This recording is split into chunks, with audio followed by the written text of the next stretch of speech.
Bapa di dalam surga, kami akan merenungkan firman-Mu yang terdapat di dalam Alkitab.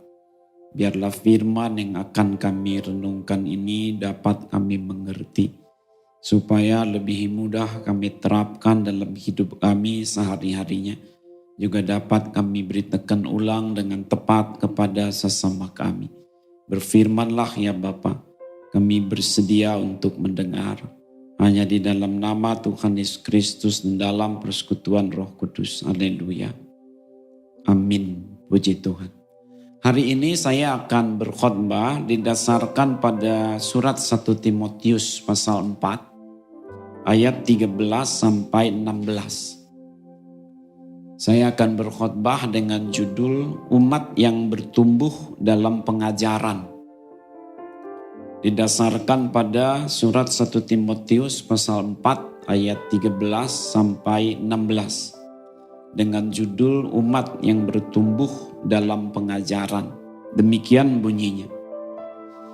Sementara itu sampai aku datang, bertekunlah dalam membaca kitab-kitab suci, dalam membangun dan dalam mengajar. Jangan lalai dalam mempergunakan karunia yang ada padamu, yang telah diberikan kepadamu oleh nubuat dan dengan penumpangan tangan sidang penatua. Perhatikanlah semuanya itu, hiduplah di dalamnya, supaya kemajuanmu nyata kepada semua orang. Awasilah dirimu sendiri dan awasilah ajaranmu, bertekunlah dalam semuanya itu. Karena dengan berbuat demikian, engkau akan menyelamatkan dirimu dan semua orang yang mendengar engkau. Amin. Ini adalah pesan dari Rasul Paulus kepada Timotius. Waktu itu Timotius diutus menjadi tenaga pengajar di gereja namanya Efesus. Kalau kita membaca ayat 3 pasal 1. Sungguh tidak mudah bagi Timotius ini mengajar di Efesus. Karena mereka ini masyarakat yang dulunya sama sekali menolak Tuhan. Tapi yang namanya tugas. Timotius dengan penuh percaya diri, dia juga dibimbing betul oleh Rasul Paulus, mulailah melayani di Efesus. Di sana itu kalau Anda baca sejarah Alkitab, zaman perjanjian baru, di mana-mana ada penyembahan berhala. Tapi di satu sisi masyarakatnya juga adalah masyarakat yang sudah mulai namanya hedonis. Ini tidak mudah dihadapi. Dan Timotius ini sedang sendirian pelayanan di sana. Sebab Paulus gurunya sedang mulai pelayanan baru ke Makedonia. Jadi jauh betul antara Efesus itu kan di daerah Turki sekarang. Makedonia itu ujung Yunani sana. Mereka tidak bisa bicara, tidak bisa telepon seperti sekarang. Maka Rasul Paulus berkata apa? Timotius, kamu jangan takut. Asal kamu selalu berpegang pada kitab suci, kamu tidak akan salah dalam mengajar. Maka kamu jangan tunggu-tunggu saya untuk datang dekatmu. Kamu bertekun sajalah membaca kitab-kitab suci itu. Mengapa dalam ayat 13 ini disebut kitab-kitab suci bukan kitab suci? Mengapa ada dua kata kitab-kitab? Karena Bapak Ibu dulu Alkitab tidak atau belum terkumpul seperti sekarang. Masih pecahan-pecahan. Maka oleh sebab itu saya juga sisipkan pernyataan bahwa kita bersyukur sekali sekarang kita punya Alkitab sudah satu di tangan. Dulu itu gulungan-gulungan besar sekali. Dan saya yakin sebenarnya Timotius tidak punya seluruhnya. Mau tahu dari mana itu gulungan-gulungan bisa satu ruangan besar seperti ini belum tentu dapat memuat seluruhnya ini.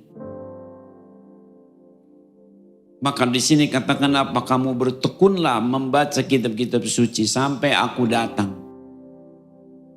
Dan kamu harus melanjutkan mengajar. Karena kalau kamu berhenti mengajar, maka orang juga berhenti belajar. Kamu harus menunjukkan bahwa kamu maju dalam mengajar, bertumbuh dalam mengajar.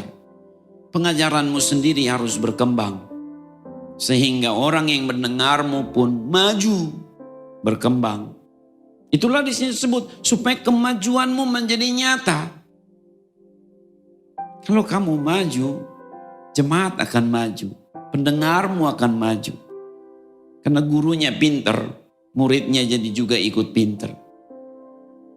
Coba kita masih ingat gak waktu sekolah minggu? Kenapa kita bisa hafal banyak cerita Alkitab? Tuh gara-gara si Cici, si Koko itu. Mereka begitu piawai mengajar anak-anak sekolah minggu seperti kita. Kita bisa menghafal lagu-lagu gereja begitu cepat. Karena apa? Mereka bisa mengajarkannya dengan begitu baik. Jadi meresap di dalam diri kita. Bapak Ibu memang ya, cara untuk bertumbuh sebagai umat Tuhan itu banyak. Salah satunya melalui pengajaran. 1 bulan ini kita disuguhi tema ini, topik ini. Yuk bertumbuh sebagai umat Tuhan, bertumbuh dalam komunitas, bertumbuh dalam kesaksian. Kali ini bertumbuh dalam pengajaran. Tolong lihat saya. Apakah kita sudah cukup bertumbuh? Bagaimana kita tahu pendeta? Ya harus tahu dong. Pertumbuhan kan bisa ditakar. Pertumbuhan ekonomi bisa nggak ditakar? Bisa nggak diukur? Ya bisa. Kita ini bertumbuh nggak sebagai umat Tuhan? Bertumbuh nggak? Jangan gitu-gitu aja setelah dibaptis. Bahkan udah belasan tahun pun kok begitu-gitu saja si bapak si ibu ini. Nggak ada pertumbuhan. Sesungguhnya sangat menyedihkan kalau anak itu dilahirkan tapi dia statis. Menyedihkan sekali kalau umat Tuhan itu sudah menjadi anak-anak Allah tapi kok tidak bertumbuh. Jangan jadi Kristen aja Bapak Ibu, sayang. Jadilah Kristen yang bertumbuh. Murid Kristus yang bertumbuh. Tapi ini tadi aduh satu paket ya. Pengajar yang semakin bertumbuh, kiranya tetap mengajar dan jemaat suka belajar. Dasarnya Alkitab ini. Bapak Ibu, marilah kita bertumbuh dalam pengajaran. Dalam pengajaran yang bagaimana? Ya maaf kalau saya terpaksa menggunakan beberapa istilah ya. Tapi ini hanya untuk merangkumkan maksud daripada uraian ini. Mula-mula adalah kita bertumbuh dalam pengajaran yang teologis. Yang apa? Teologis. Dari kata theos, Allah. Maksudnya adalah pengenalan kita akan Tuhan Allah itu harus semakin hari semakin mendalam. Kita makin mengenal Tuhan Allah kita. Loh memangnya Tuhan Allah bisa dikenali pendeta? Ya bisa. Kan dia sudah memperkenalkan dirinya. Coba Bapak Ibu, kalau kita dalam keseharian ya, ketemu dengan seseorang, kenalan, lalu jadi teman, bahkan lebih dekat lagi. Kedekatan kita atas orang itu dilihat dari apa? Bapak Ibu dengerin? Dilihat dari apa?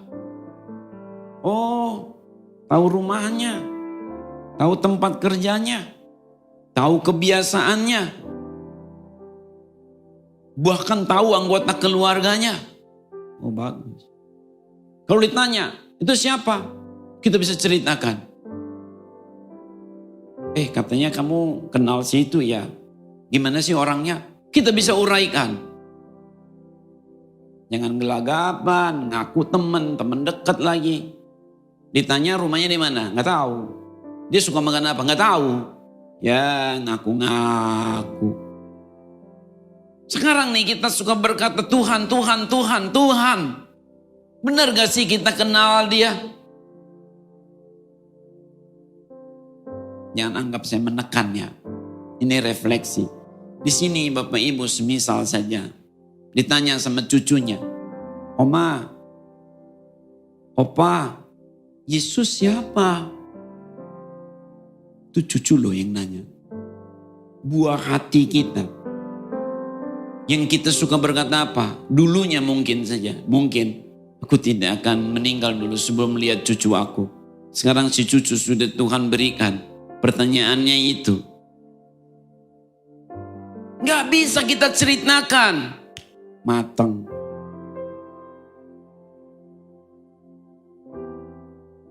Coba Bapak Ibu, kejam sekali kita ini. Cucu nanya siapa Yesus gak bisa ceritain.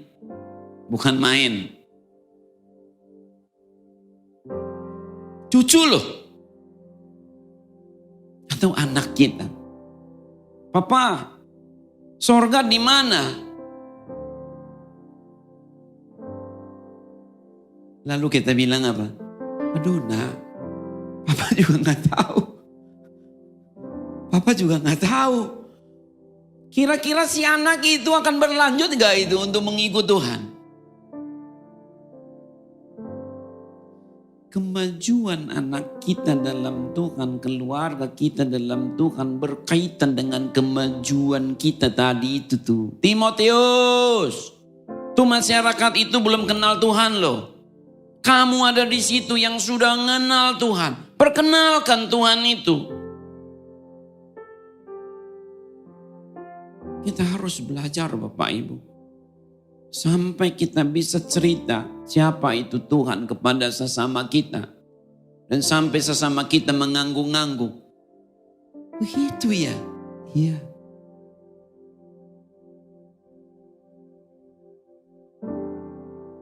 Yuk kita kejar ketertinggalan, jangan bengong aja. Lanjutkan perjuangan. Supaya kita bisa bertumbuh dalam pengajaran. Itu sebabnya mengapa Kristus itu memberikan semua hamba-hambanya dikerahkan. Efesus pasal 4 ayat 11. Ya. Bapak Ibu hati-hati ya, mulai sekarang kalau kebaktian mesti bawa Alkitab. Jangan cari-cari alasan gini lagi itulah, jangan.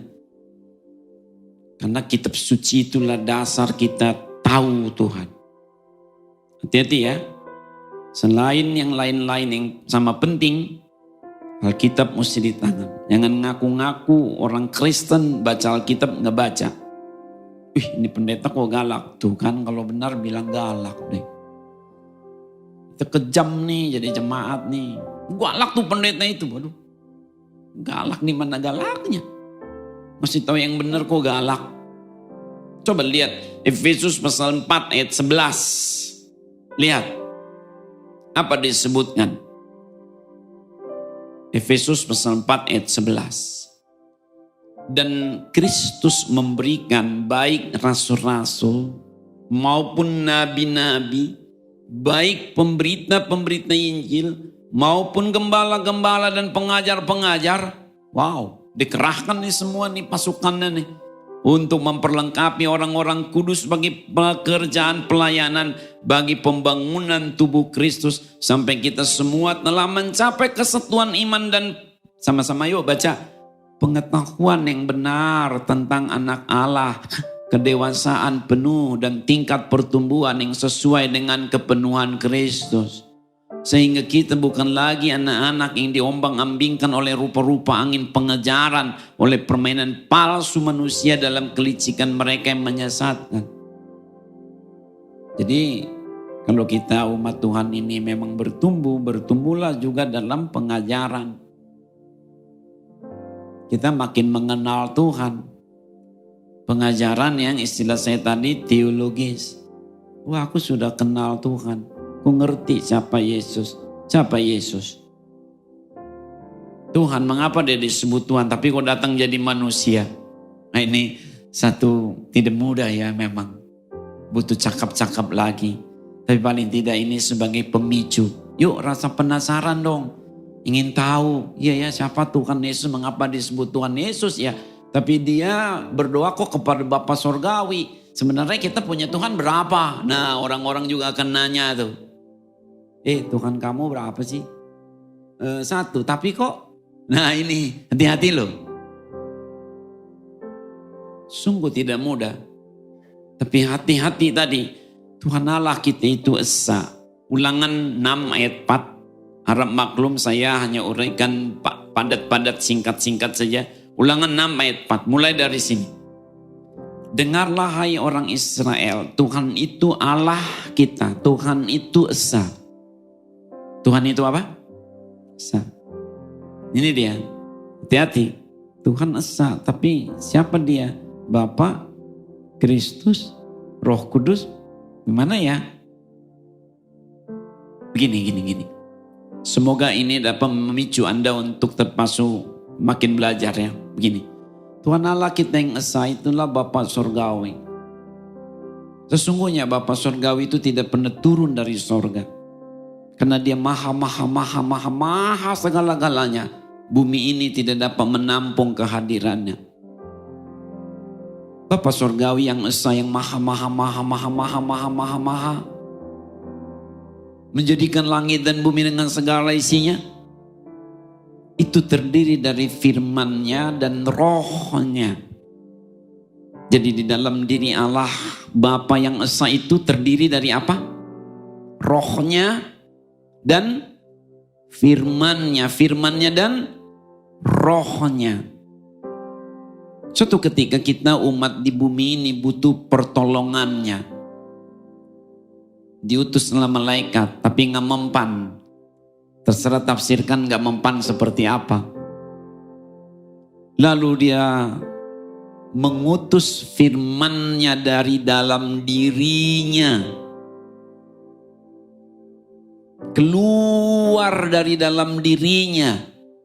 Itulah yang datang menjadi Tuhan Yesus. Maka Tuhan Yesus bagian dari Bapa yang tak terpisahkan. Bukan diperanakan, dilahirkan atau diciptakan. Coba lihat ayat berikut ini. Baca yang keras ya, nggak boleh ngantuk.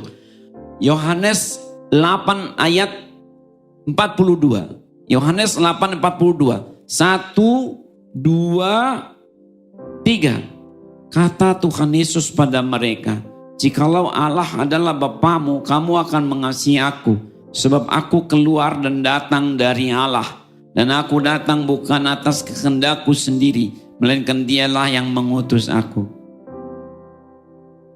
Jadi Tuhan Yesus itu sang firman. Yohanes 1 pada mulanya firman bersama-sama dengan Allah. Dan firman itu adalah Allah. Keluar dari mana? Keluar dari mana? Bapa. Keluar dari Bapa. Jadi Kristus itu ya Bapa, keluar dari Bapa, anak Bapa. Jangan pisahkan dia dari Bapa. Sampai di sini Tuhan Allah kita berapa? Please listen Bapak Ibu. Perhatikan betul. Sekarang Roh Kudus, lihat Yohanes 15 ayat 26. Yohanes 15 ayat 26. 1, 2, mana dia? 1, 2, 3. Jikalau penghibur yang akan kuutus dari Bapa datang, yaitu roh kebenaran yang keluar dari Bapa, ia akan bersaksi tentang aku. Jadi Roh Kudus itu keluar dari mana? Bapa. Dia bagian dari Bapa. Dia boleh gak dipisah dari Bapa? Bapak Ibu, ayo pelajari betul. Sebenarnya ada kok di sini. Kenapa baru sekarang tahu? Karena nggak baca, nggak diajarkan, nggak belajar. Jangan pakai macam-macam psikologi, macam-macam filsafat. Firman inilah pegangan kita. Saya tahu, saya sadar, saya maklumi, tidak mudah. Justru karena tidak mudahlah kita harus lebih sering belajari. Jadi, ayo dong kita bertumbuh dalam pengajaran. Pengajaran yang semakin apa? Pengajaran yang teologi, sehingga kita mengenal, oh Bapa, Anak, Roh Kudus, esa. Haleluya. Aku punya Tuhan esa, aku ngerti. Puji Tuhan. Alkitab benar. Aku tidak mau lagi dibohong-bohongin mereka itu. Aku tidak mau lagi malu-malu menyebut Allahku, Allahku. Terpujilah Dikau. Makanya coba ya, Kristus datang ke dalam dunia ini untuk apa? Untuk menyelamatkan kita. Kenapa? Malaikat gak sanggup, gak mempan. Diutuslah firman-Nya, sang firman Logos, Toteo, untuk datang ke dalam dunia. Baca satu ayat lagi ya, 1, 2, 3, 1 Timotius pasal 2 ayat 5 dan 6. 1 Timotius pasal 2 ayat 5 dan 6. Ya, karena Allah itu esa, dan esa pula Dia yang menjadi pengantara antara Allah dan manusia, yaitu Kristus Yesus, yang telah menyerahkan dirinya sebagai tebusan bagi semua manusia. Itu kesaksian pada waktu yang ditentukan. Jadi mari kita bertumbuh dalam pengajaran, mula-mula pengajaran yang teologis. Berikutnya adalah dalam pengajaran yang soteriologis. Soteriologis itu soter, selamat.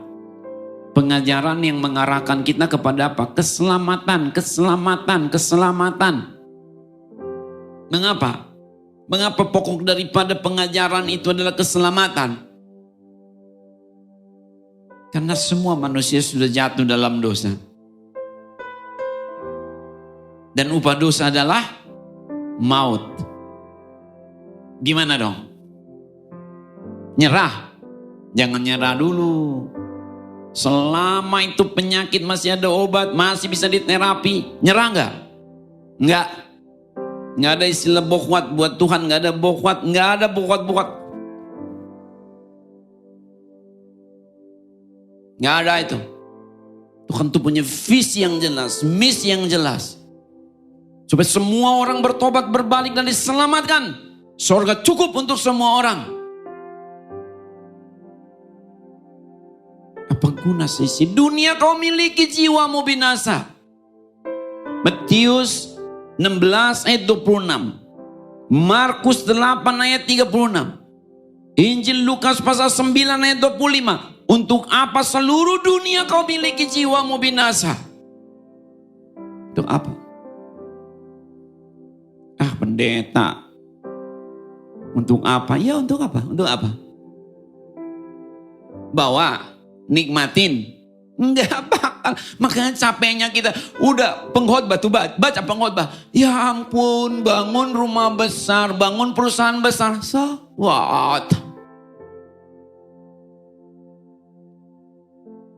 Turunkan kepada anak. Apa? Terus anakmu gitu juga lagi nanti, gitu lagi. Kalau soal materi mah anak-anak kita jauh lebih hebat lah cari uang daripada kita. Beneran. Apalagi zaman sekarang. Masih bangga nurusin uang kepada anak-anak kita, enggak lah.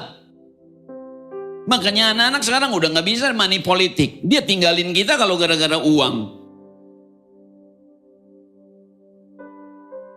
Anak tidak bangga karena orang tuanya kaya. Anak akan hormat pada orang tuanya kalau mereka itu bisa selamat melalui orang tuanya. Jangan lihat saya keliru, jangan salah pahami saya. Saya tidak anti uang, anti kekayaan, anti piknik, anti holiday, anti rumah besar, anti mobil mewah. Enggak lah. Tapi jangan salah prioritas. Masa itu nomor satu? Bukan nomor satu itu. Apa guna seisi dunia kau miliki jiwamu binasa? Langit dan bumi akan berlalu. Hanya ada dua tempat, sorga dan neraka. Ah pendeta, itu mah nanti dah. Enggak nanti. Ini hari juga bisa selesai nih urusan. Saya Poltak YP Sibarani dengan segala doa memohon supaya saya kembali lagi nanti sore ke rumah kami. Tapi gak ada jaminan. Detik, jam ke depan saya tidak tahu ini. Apakah saya langsung ke sana atau lewat situ, tuh masih pulang ke rumah. Nggak ada yang bisa disombongkan. Tapi selama kita sudah ada nama terdaftar di sorga, terpujilah nama Tuhan. Apa guna seisi dunia kita miliki jiwa binasa? Inilah pengajaran yang kita harus terus kembangkan.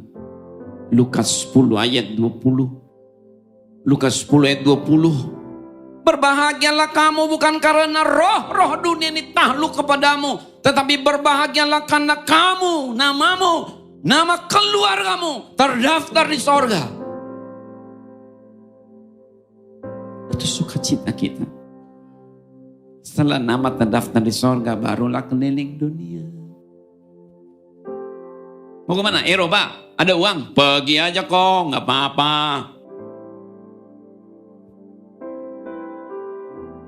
Pergi aja Cing, ke Amerika, Australia silakan. Tapi namamu pastikan dulu. Keluargamu. Jangan pakai asuransi dunia. Semua asuransi kau ikuti buat apa? Kalau namamu terdaftar di sorga, yang lain itu nomor 2. Makanya bagaimana kita supaya selamat? Ya dalam Yesus lah, tidak ada cara lain. Kisah Rasul 4 ayat 12. Tentu ini panjang penjabarannya. Saya hanya lompat-lompat saja. Kisah Rasul pasal 4 ayat 12. Sebab di bawah kolong langit ini tidak ada nama lain yang olehnya kita dapat diselamatkan kecuali Yesus Kristus. Karena dialah Mesias, juru selamat. Tolong lihat saya. Tuhan bilang apa? Kalian hati-hati. Kalau ada yang ngaku di sana Mesias itu Mesias, jangan percaya. Karena hanya satu Mesiasmu. Bagaimana kita tahu bahwa Mesias ini benar? Mesias itu salah. Kembali lagi. Tuhan Yesus berkata apa? Tidakkah kamu baca soal aku dalam Alkitab? Kitab suci. Mengapa hanya Yesus Kristus saja Mesias? Karena hanya dia yang dapat dan benar memenuhi tuntutan semua kitab suci ini. Jangan ngaku-ngaku ujuk-ujuk kamu jadi Mesias. Dari mana sejarahmu? Oh, masyarakat itu, kelompok ini mengangkat aku jadi Mesias. Apa? Mesias bodong. Mesias harus memenuhi tuntutan para nabi punya nubuat. Dan hanya Yesus yang telah memenuhi itu. Dan sudah cukup.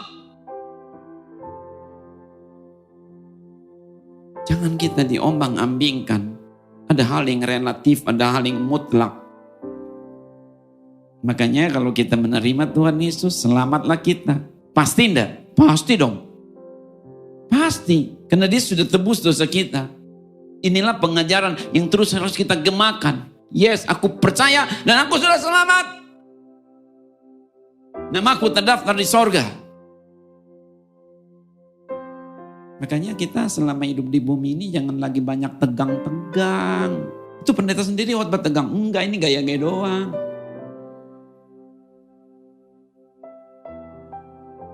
Hidup di bumi ini masa penantian. Asal jangan tertidur ya. Seperti, di gate berapa gitu. Kita ya begitu aja. Namaku sudah terdaftar. Sudah termasuk dalam manifest. Tapi jangan ketiduran, kata Rasul Paulus. Tapi kalau Tuhan lelah, ya ada Roh Kudus ingetin. Betul? Amin. Jadi dalam hidup ini santai aja bro. Nggak usah. Enggak, jangan takut. Kamu nggak bisa bawa rumahmu, nggak bisa bawa mobilmu, nggak bisa bawa hartamu, berlianmu, apapun.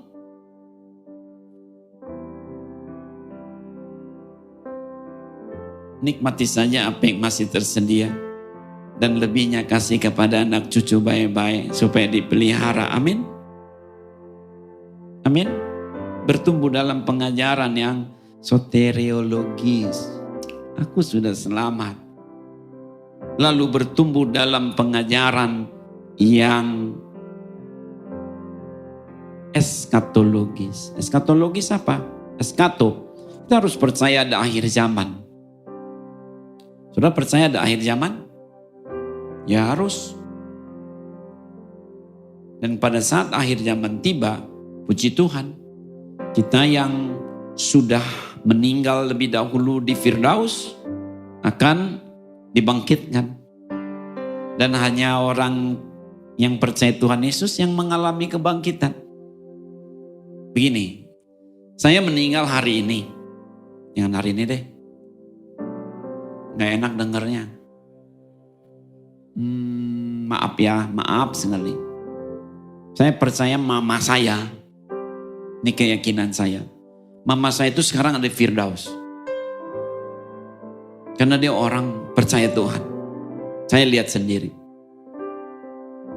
Mama saya ada Firdaus.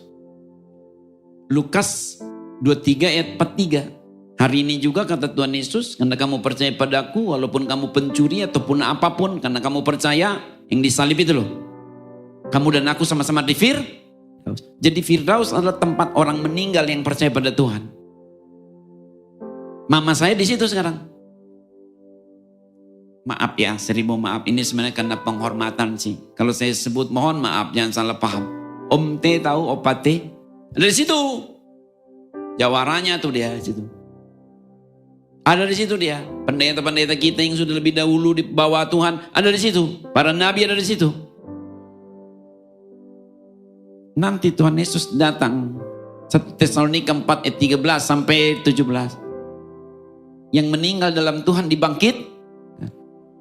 kebangkitan. Kita semisal hari ini Kristus datang, kita yang percaya di sini semuanya diangkat. Ini pengajaran. Jangan tambah kurang. 1 Korintus pasal 15 ayat 51 52. 1 Korintus pasal 15 ayat 51 52. Sesungguhnya aku menyatakan kepadamu suatu rahasia. Kita tidak akan mati semuanya. Tetapi kita semuanya akan diubah dalam sekejap mata. Pada waktu bunyi nafiri yang terakhir. Sebab nafiri akan berbunyi dan orang-orang mati akan dibangkitkan dalam keadaan yang tidak dapat binasa. Dan kita semua akan diubah. Kita akan diangkat. Maka kita sekarang sedang menantikan kedatangan Tuhan kedua kali. Yang akan mengubah tubuh kita. Ayat terakhir mengenai hal ini lihat. Filipi 3 ayat 20-21. Filipi 3 ayat 20-21. Karena kewargaan kita adalah di dalam sorga. Dan dari situ juga kita menantikan Tuhan Yesus Kristus sebagai juru selamat. Yang akan mengubah tubuh kita yang hina ini. Sehingga serupa dengan tubuhnya yang mulia. Menurut kuasanya yang dapat menaklukkan segala sesuatu kepada dirinya. Jadi jangan bingung, akhir hidup kita udah jelas. Kalau kita meninggal masuk Firdaus, mengalami kebangkitan. Dan hanya orang yang di Firdaus yang dibangkitkan.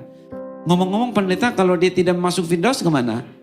Menurut Lukas 16 ayat 19-31, Hades. Nggak ada kebangkitan buat Hades. Bacalah kitab Wahyu pasal 20-21. Itu Hades ditangkap Tuhan, dilemparin ke neraka sama orang-orang di dalamnya. Dan kita yang masih percaya yang masih hidup di bumi akan diangkat. Rapture. Demikianlah kita bersama-sama selamanya. Di langit dan bumi yang baru, sorga, mulia.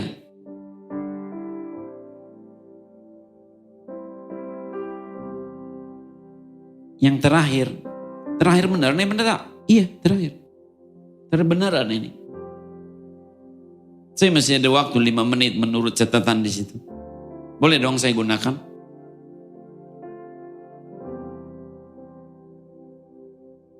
Pengajaran yang di dalamnya kita bertumbuh pikirannya, pengajaran yang etis. Etis itu apa?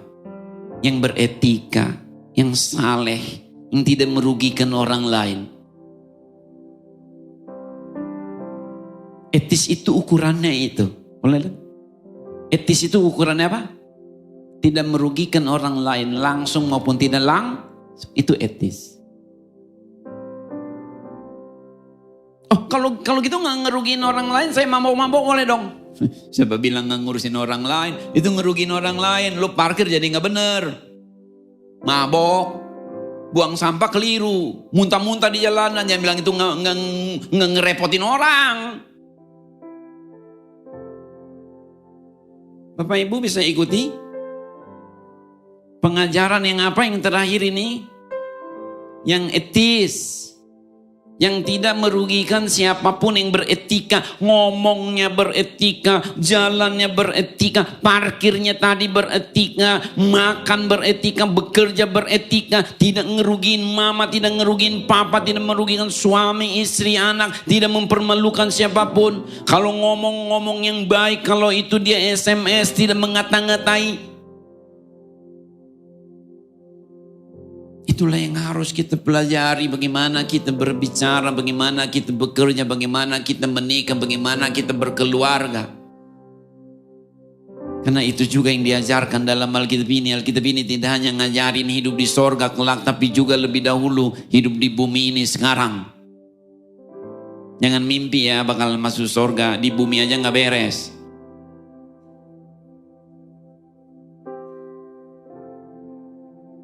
Mau masuk surga? Beresin di bumi ini. Terus gimana, buat apa percaya Tuhan? Yang kita tidak bisa lakukan, Tuhan ampuni kita. Tapi jangan berlindung di balik itu lalu kita hidup kejam. Jangan alim di gereja, di luar gereja lalim, kejam, sadis. Tidak. Kita juga harus etis, Bapak Ibu. Itulah ajaran Tuhan buat kita. 3 kelompok ayat. Matius 7 ayat 12. Kalau kita sudah tahu kitab suci inilah harus menjadi keadilan sosial. Matius 7 ayat 12. Segala sesuatu yang kamu kehendaki supaya orang perbuat padamu, perbuatlah demikian juga kepada mereka. Itulah isi seluruh hukum Taurat dan kitab para nabi. Wow. Jadi inti pengajaran kitab Taurat para nabi itu apa? Keadilan sosial. Jangan egois hanya mau menang sendiri. Sama-sama lah, sama-sama untung, sama-sama diberkati, sama-sama senyum, sama-sama makan, sama-sama kenyang, sama-sama bahagia, sama-sama aman. Galatia pasal 6 ayat 2. Galatia pasal 6 ayat 2. Bertolong-tolonganlah menanggung bebanmu, demikianlah kamu memenuhi hukum Kristus. Pengajaran lagi. Kalau tadi keadilan sosial, ini apa? Ya ini kesejahteraan sosial lah.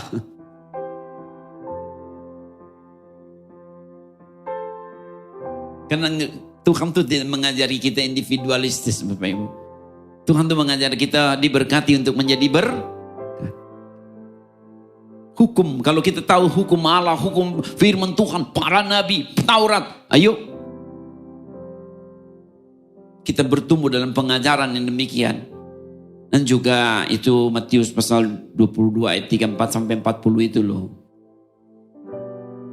Hukum yang pertama dan terutama adalah mengasihi Tuhan Allah dengan segenap hati, jiwa, kekuatan, dan akal budi. Tapi yang sama dengan itu hukum yang kedua apa? Kasihilah sesamamu manusia seperti dirimu sendiri. Jadi jangan egois ya. Yuk sama-sama lah. Dengan ipar, soso, cihui gitu ya. Jangan suka kejam. Sama menantu suka dipelototin, nyinyir-nyinyir. Yang suka kejam sama mertua. Gula lah diumpetin. Jangan gitu ah. Siapa yang gendong anak waktu masih kecil? Orang tua. Siapa yang gendong orang tua? Ya anak. Jangan mau enaknya aja kau nak. Pukul kau nanti. Enak aja kau. Udah lama kau digendong orang tuamu sekarang lemah. Kau gendong orang tuamu. Kasih dia makan. Dan jangan diingat-ingat, dihitung-hitung. Aku kan sudah pantang. Jadi Bapak Ibu, saya tahu tidak ada uraian khotbah yang sempurna, apalagi kalau pengkhotbahnya Poltak EP Cibarani. Tapi paling tidak kita sudah diingatkan kembali, oh kami akan bertumbuh dalam pengajaran, kami akan mengejar ketertinggalan, bertumbuh dalam pengajaran yang paling tidak teologis, soteriologis, eskatologis, dan etis. Mari tunduk kepala. Tuhan, ini kami umat-Mu. Kami diingatkan supaya kami terus bertumbuh. Dengan demikian sekeliling kami terberkati. Kami mau menginjil, kami mau memuridkan, kami mau mengajak orang-orang untuk juga ikut menjadi murid-Mu. Utamanya keluarga kami lebih dahulu. Tolong kami Tuhan, mampukan kami bersaksi kepada ayah ibu yang belum percaya, juga kepada anak-anak kami dengan kasih sayang Tuhan. Kami juga selama dalam penantian ini kadang banyak masalah, banyak pergumulan. Tapi kami percaya Tuhan tidak tinggalkan kami. Ada berkat bagi kami senantiasa. Kami percaya Tuhan, mata pencaharian kami, Tuhan akan cukupi semua keperluan kami.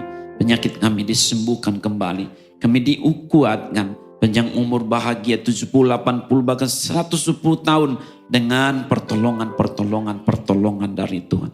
Berkati Bapak Gembala sidang kami, berkati keluarga beliau, berkati semua pendeta di gereja kami, berkati semua majelis pengurus, berkati semua aktivis pengerja, berkati Bapak Ibu yang suka membagi akan berkat Tuhan untuk mengembangkan pelayanan di sini. Tuhan ganti berlipat ganda. Dalam nama Tuhan Yesus, dalam persekutuan Roh Kudus. Haleluya.